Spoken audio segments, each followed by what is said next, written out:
And I just don't like to see that. I think there's professionals, and that's the way you should keep it.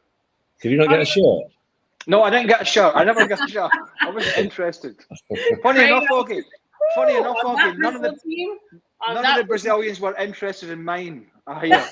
Don't worry about that. He's got Ronaldo's shirt behind him. He's just there, Ronaldo 9. I can see it just there. No, it's not. There, Lars. Augie, let me quickly get before we go your thoughts on this whole Messi mania. I mean, I know we are an ocean away, but from what you've seen, I mean, he's doing what we expect Messi to do, which is just absolutely lights up any stage or any pitch that he graces. But does it also kind of make MLS or the standard or the quality of MLS look a bit worse than we thought? Well, that's a harsh question. Really is. You really have to go with that. Look, I don't think it's Lionel Messi. I mean, it's arguably the best player the world's ever seen, or one of the top three. So, and he's still got it in him. He won a World Cup on his own pretty much last year. So he is going to go to MLS and play well. But, you know, the flip side is he didn't do so well in the Champions League with PSG, because I think up against top players, he's probably not the player he was. So it doesn't reflect well in terms of the standard of MLS. But him being there reflects really well on MLS that he's there, you know, that Messi's stealing headlines all the time. And I think if you had to make a decision on who made the best call, whether it was Messi or Ronaldo, I think Messi all day long. But I think Ronaldo doesn't seem to be having that much of a great time in Saudi Arabia.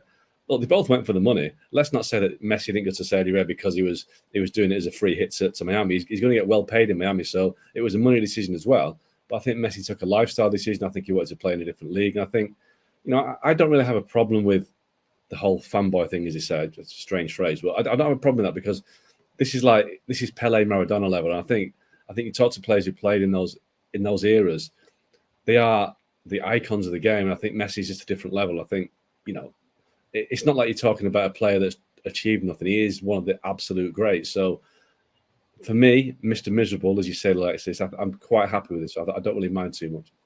I think just briefly, what you got to understand, that people got to understand, is, and Dan Thomas said it to me on the show. He said, "Oh, this is a bit of a surprise. He's doing so well." And I'm thinking, has he been on the moon for 10 years? I mean, the only thing that would stop Messi is Messi's desire and fitness and lifestyle. It's the only thing that would stop him, and then Mother Nature in terms of his age. It's nothing against Major League Soccer. Major League Soccer itself has built itself and prided itself on trying to bring in and enhance attacking players, right?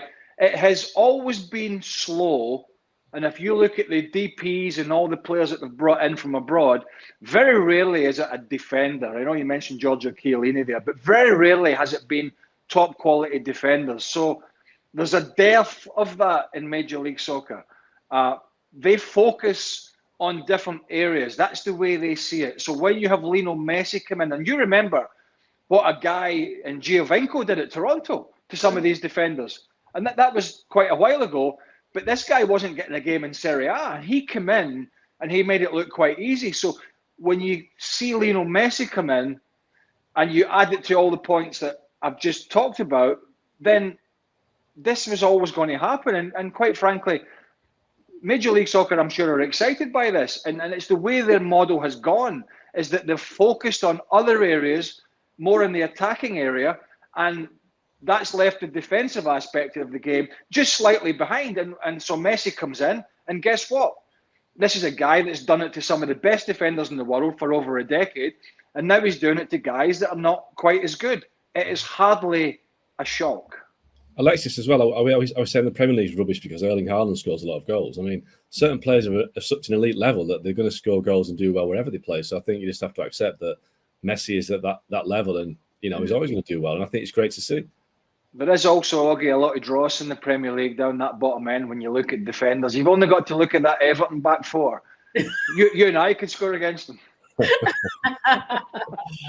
All right, well, Augie, Craig, thank you guys so much for joining us. Thanks to all our viewers for tuning in on this live stream. We're back again on Friday. Like I said, we're on 3 times a week. And remember, ESPN FC, where Craig is on a regular. That's coming up later on tonight. I'm on today again, double bubble.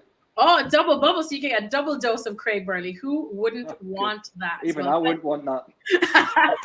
Thank you very much for watching ESPN FC on YouTube. For more highlights, analysis, and exclusive content, be sure to subscribe.